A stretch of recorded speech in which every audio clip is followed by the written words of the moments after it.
My name is Francis Taylor. I was born on what is known as Fly Creek, August the 13th, 1927. Well, my parents was Tom and Lucy Taylor.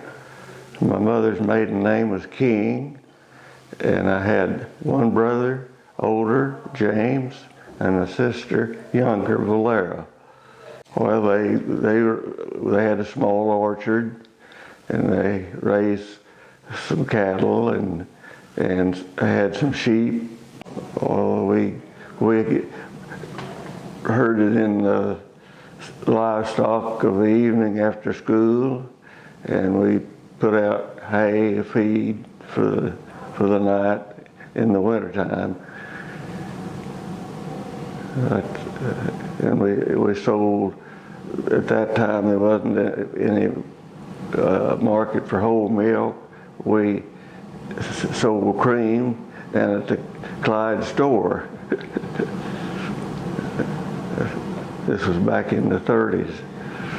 Well, my earliest memories was back in 1933. This is the year I started school over here at Cane Hill. Mrs. Richardson was the first grade teacher, and I believe we had first and second grade in one room at that time. Oh, we had reading and writing and arithmetic, and of course it was really a learning experience because we weren't used to sitting still. Well, there's a church building on Fly Creek, and we went to Sunday school and church every Sunday, religiously. Well, usually we went home. Sometimes we'd go home with someone else for dinner, or we'd take someone home with us for dinner.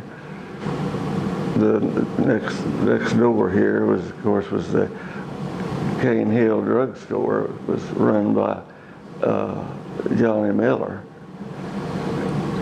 and he stocked some groceries, and across the street over there was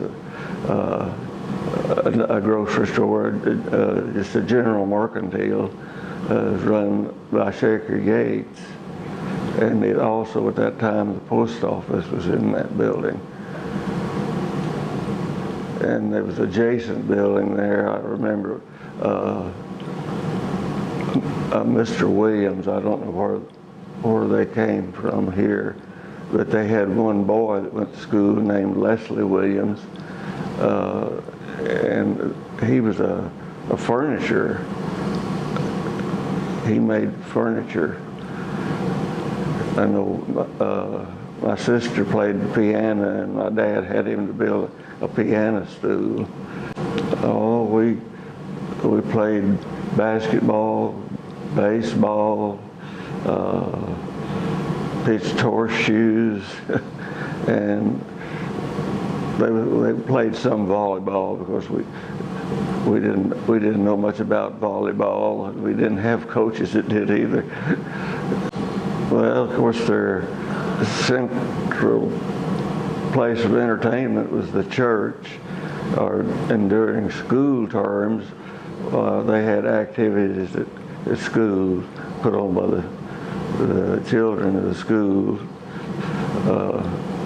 like 3-act plays just for junior and senior highs, and then Halloween, of course, was a big day for the kids. It was kind of a carnival affair after school. I can remember the mill.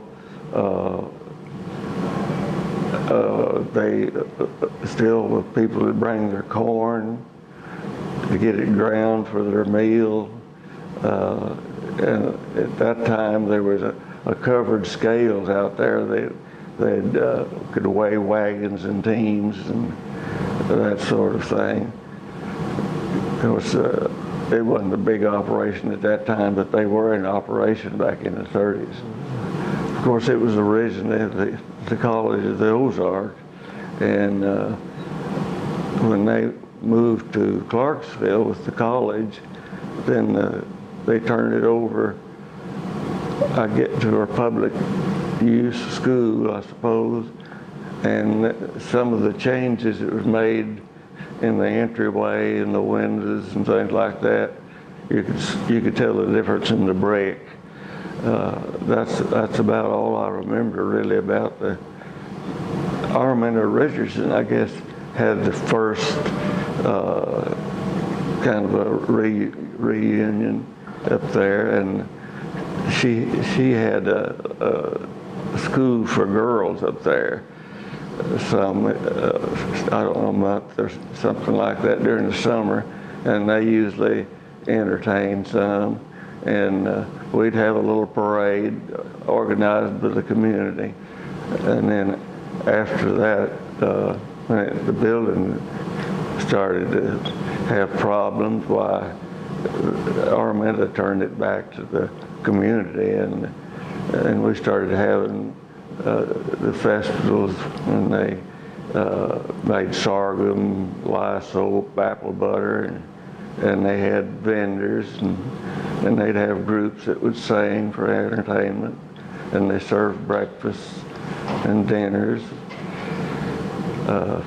as a two-day affair, Saturday and Sunday. It was really a blessing because we as a community was trying to fix this building, and we were told by state engineers that the auditorium wasn't safe, so we had to close the auditorium for the last 2 or 3 years. We had the festivals, but that was one of the main things that they started in to do up here, was to get the structure stabilized, and they had to take all the brick out of the I guess it would be the west end of it. They used to have Dr.